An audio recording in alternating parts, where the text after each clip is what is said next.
Before I was diagnosed, I had just graduated from college and I finally got my first real job, like a salary job, and I was so excited.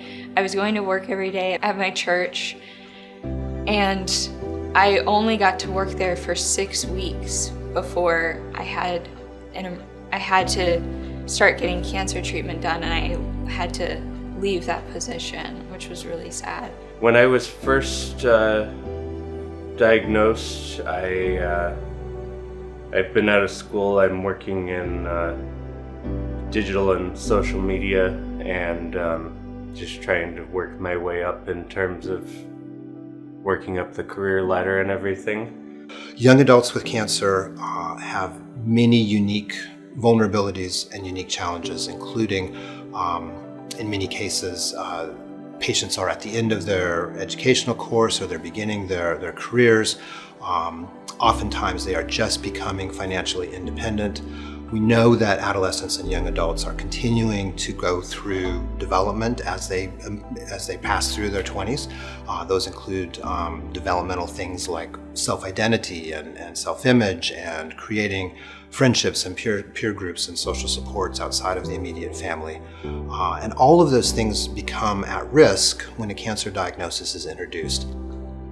At first, when I found out, I was just shocked. It didn't really hit me. It felt like it wasn't real because you don't really hear about people my age getting cancer. It definitely felt like something at first where it was a hit to everything you want to do, just feeling so much uncertainty and not knowing what's going to happen with your life. Having a safe place to not have to filter what they're thinking, what they're feeling, what they're experiencing.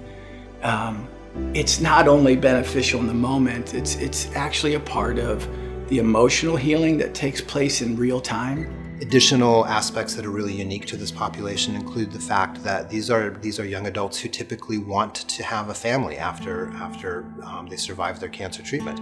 And addressing that in advance of starting the treatment is a critically important role that we have to take on. One of the things that we really strive to do is to have a very broad portfolio of clinical research trials available so that young adult patients have access to those if they so choose. When you think about people with cancer, you usually think about either the young kids who have cancer, because that's really sad, or you think about the older people who have cancer because that's a lot more common. But nobody really thinks about the people that are like 13 to 30. Like that group, that age group, it's really hard to find a space for them. So I really appreciate that here we do have our own space and we're able to get a ton of resources and feel like we belong.